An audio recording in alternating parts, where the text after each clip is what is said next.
श्री गुरु चरण सरोज रजा निज मन मुकुर सुधारे बरना रघुबर बिमल जसु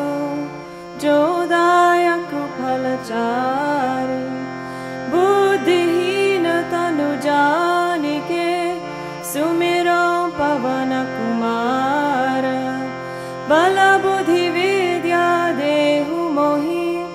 हरहु क्लेश विकार सियावर रामचंद्र पद जय शरणम जय हनुमान ज्ञान गुण सागर जय कपीशति हुलो